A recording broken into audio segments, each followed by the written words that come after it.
In this video, I'm testing a Standard Vanguard Vignale Estate from 1960. It's not a prime example, and I love it all the more because of it.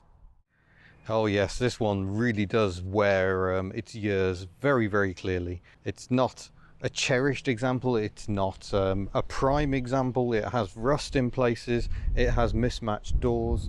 I don't care in the slightest. You can see where it's had some repair work done over the years to improve it, but nonetheless, here it is. Vanguard Vignale with overdrive. Now the Vignale bit is interesting because Standard Vanguard was launched in 1947. It was one of Britain's first post-war designs, and by the mid-50s they'd moved on to the Vanguard Phase 3, which introduced monocoque construction, unibody construction, as featured on this beautiful example. While working at Vignale, a young Giovanni Michelotti got tasked with giving this car a facelift. And if you look at a Vanguard Phase 3, frankly it doesn't look vastly different to this. We've got a different grille, slightly different lights, and very simple, just straight out of Lucas parts bin. A slightly larger windscreen, front and rear, and that was about it. There were different tail lights as well, I think, at the back, and these are faded absolutely beautifully.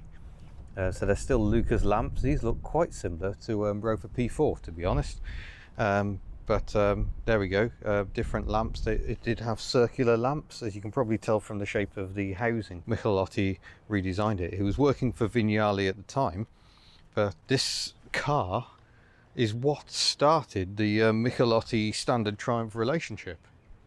So then Standard Triumph was saying, well, could you redesign the Spitfire? Could you have a go at this new saloon design? And thus the relationship flowered, and I think it came about. I think Michelotti was sort of tasked with designing a Triumph sports car in no time at all, and having made that initial contact, and so that relationship, yeah, soon began in earnest. So this example dates from 1960. It has a 3-speed column operated gear change with overdrive. I thought the overdrive operated on second and third. It doesn't seem to want to operate on second, so we'll just pretend that's not happening. It's a Victoria car. I don't know if it's been a Victoria car from new, but I just love it. There's so much character. I think we should probably start by looking under the bonnet. So under here we have Standard's 2088cc engine, producing about 70 brake horsepower, I think, but quite a lot of torque. It's a good torquey engine, and that's probably because it's quite similar to the engine Standard were building for Ferguson tractors. There is a definite link here between those. So it's on a dynamo. It's got what looks like a tiny carburetor for a 2-litre engine, big radiator and a mechanically driven fan, but yeah, very smooth, very torquey. And you can see the column gear change linkage down here. It's one of many grease points on this car, and those shafts take the operations down to the gearbox mounted below. Big old starter motor, which is a nice standard fit heater. Was quite unusual, quite amusing that we think of Standard as sort of base model, but the Standard Vanguard was fairly luxurious. It's even electric screen wash. Look, this is original electric. I'm not sure it's original wiring, but it's original electric washer bottle, glass bottle, and oh dear, it might not. Oh no, we've got a good amount of water in it, so we should be all right for the wiper test. I imagine the horn sounds excellent as well. Just to overcome those springs at the back, you definitely know it's shut. Now if we jump aboard, again, proper solid noises, everything a bit squeaky. Pedals down here, as you can see, not exactly concourse. Fair enough, don't care. Very colourful in here. It would have been even more colourful when new, when this was red rather than pink. We've even got a radio on this one, a Clarion unit, which I suspect might be a little more modern, but I could be wrong. Oh yeah, it's got frequency modulation. That wasn't a thing in 1960. So yeah, got this big old steering wheel. You'll notice the centre sort of doesn't move, but that's because it's got the indicators, which are self-cancelling. as you can see. So indicate left, straighten the wheel, ping, they come back. We've got the gear lever this side. Let's just go through the positions. First, second and third. And we've got overdrive, which is operated by just flicking this little switch on the end. So that's quite good. A lovely set of gauges, and I like how the pointers seem to be in a bit of an odd place. I'll turn these on and we should, there we go, get a bit of life. Bit of petrol there. We're not getting much oil pressure at 0 revs. Speedometer clearly in front. The spring's gone in this, so I have to be a bit careful starting the engine. We've got lights variously, and handbrake operated like so. Big old lever, throttle pedal, lovely. Over here, more switch gear. We've got wipers, which we'll obviously get to. Oh yes, this tiny little button over here is your washers. So washers and wipers on other sides of the column. We've got a choke, which should be fully home by now. That's my fault. Demister, we can pull out to change where the air goes. Blower, pull to turn on, and heater. So that must open up the heater tap. Vanguard over here. Maybe it opens with a key. I've got the key. Does the key indeed open the glove box? No, it's just there for decoration. We'll just leave that be. Over here we've got a little, I'm not really sure what that is. Looks like a little tray, or maybe it's meant to be a document holder. Got a magazine rack over there, and more space inside the doors if you fancy. And the window winders are fairly quick in design, and very good and solid. That's good. But yeah, it's not a bad driving position. This large windscreen is quite good. I've got a sunglasses holder, or sun visor as they tend to call them. Rear window matches the size of the mirror.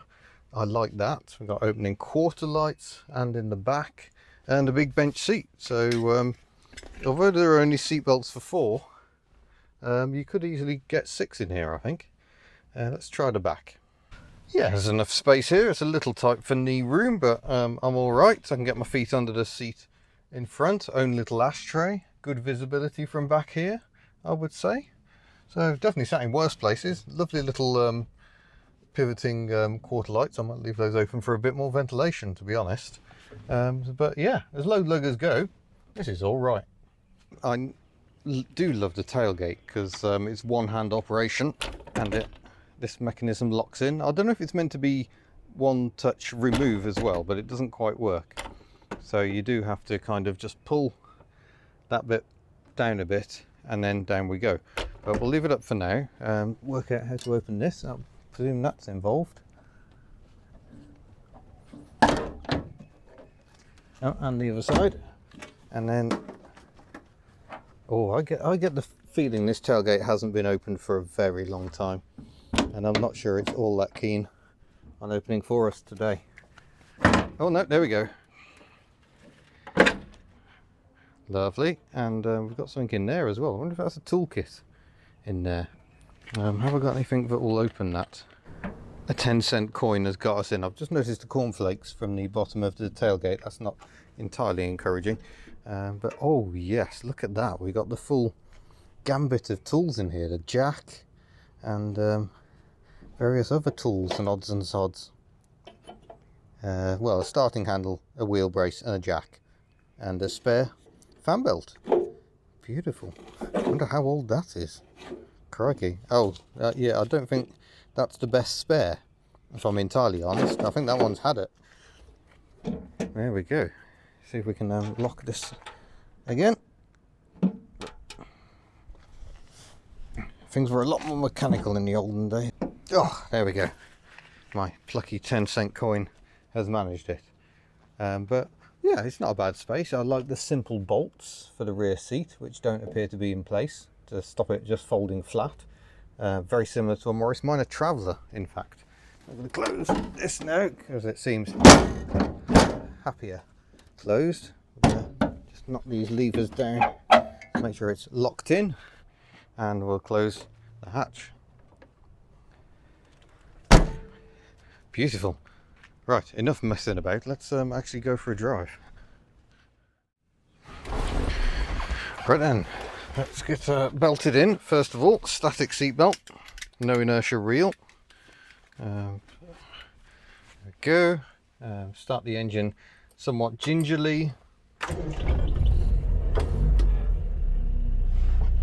got the oil pressure up at 50 pounds. Temperature has dropped since we've stopped, so that's good. And we shall select first gear. That's a little crunchy. Should we try that again? There we go. I thought first gear was synchronized on these, but I could be wrong. Should check we're clear, and off we go. This is a one-way street, by the way.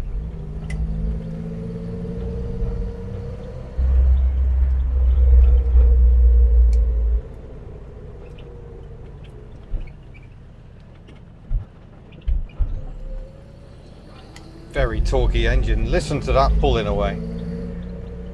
And I suppose we better try the washers. Oh yeah, there's a screen wash. Wipers are over this side. Typical wipers for UK at the time, parking in front of the driver and leaving corners of disappointment here and there. Good overlap though, no triangle of doom, but a massive corner of disappointment over there. So yeah, not the ideal wiping position. Just trying the overdrive in second again. We're getting nothing.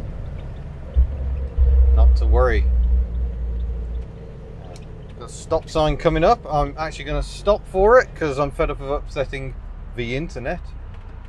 I'm a bit rubbish at stopping at stops, so I do apologise for that. But it's quite hard work in an older car if you've got no synchro mesh on first to come to a complete stop. It's easier to just keep your momentum going, keep going in second. So that's my excuse and I'm sticking to it.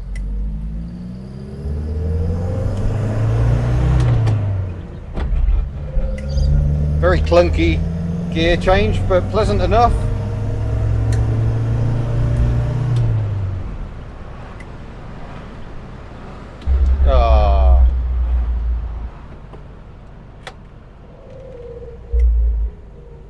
But quite sprightly, I think, for what isn't a particularly light car. I think these cars were slightly lighter than the separate chassis versions of yesteryear, but yeah. But they do feel very capable, even in modern conditions.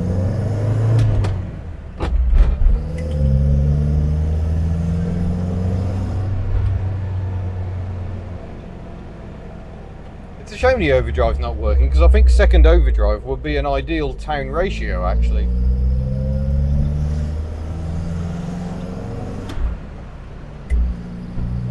Very tall third gear, and that's before I put the overdrive in. Oh, now overdrive doesn't seem to be working at all.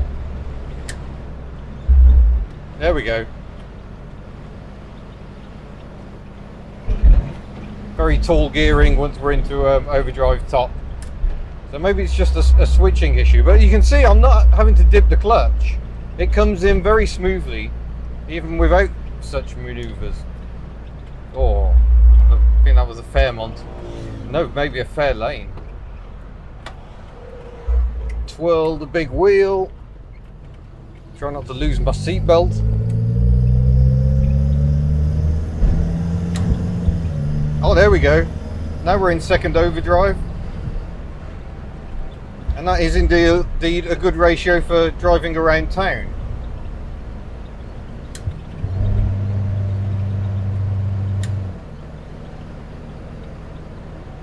So I think that's probably what I'd do, is just drive around in second overdrive. It's effectively a 5-speed gearbox, which should be good for driving in certain terrain. I wouldn't describe the handling as ultra sharp, but it doesn't feel too bad, to be honest. No idea where I'm going. Definitely amber. They have lovely long ambers here in Australia.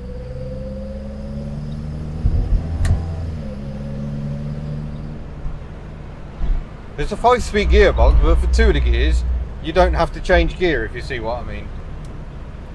So yeah, it's actually a really jolly car to drive. It feels quite competent. I'm not having to work too hard to keep it in a straight line. The big wheel exaggerates the little bit of play there is in the steering, but it goes where I want it to go. I'm not going to test the brakes at the moment, the fearsome stopping power of the all-drum braking system. So I do have someone right at my backside in a Subaru. You stay there in your E-Pace. Yeah, I think the Standard Vanguard has been rather cruelly overlooked in the big scheme of things. They're a very capable car, which means you can have a classic that's a lot more than just something to sit around and take to the occasional show. You can actually use one of these fairly extensively, really. I'm keeping an eye on the temperature gauge, but it hasn't moved from 85, which is kind of ideal, really. Less ideal is the delay on this traffic light, causing me to actually put the handbrake on. And there we go.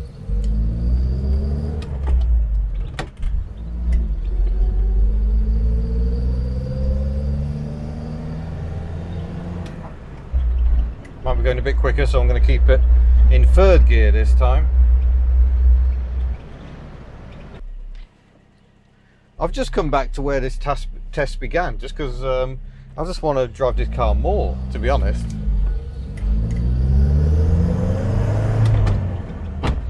Oh, a bit crunchy into 2nd there.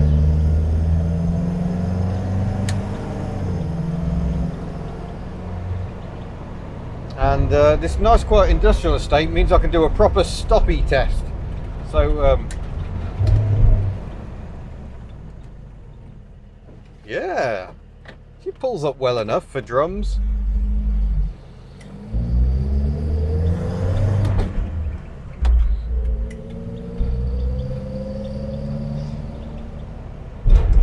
I love the noise it makes. It's a very characterful noise. Yeah, I think, once again, I'm falling in love with a car. This happens, well, all the time. I can't help myself.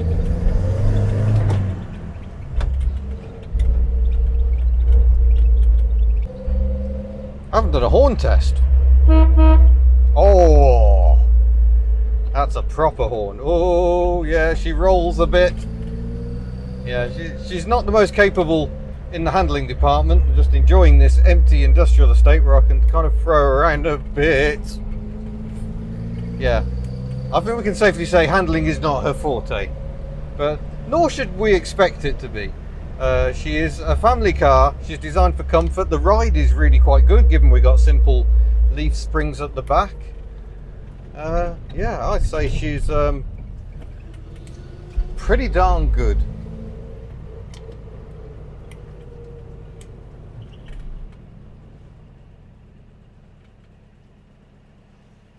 Contraflow cycle lane, he seems to think. I'll take his word for it and not take him off his bike. Well, there we go. I really enjoyed that. That's a very likeable car, and despite those scruffy appearances, that's actually a really capable machine. It's easy to drive. I mean, sure, you have to whirl the wheel a bit and the column gear change is a bit clunky, but you can make good progress. It's fine in traffic. That overdrive works beautifully. So yeah, I'm going to say that is definitely one of my better drives. So I hope you've enjoyed that as much as I have. Don't forget you can subscribe. You can head to hubnut.org for shop and support options, and support more videos on crazy cars like that one and this one. And I look forward to seeing you in a future video. Farewell.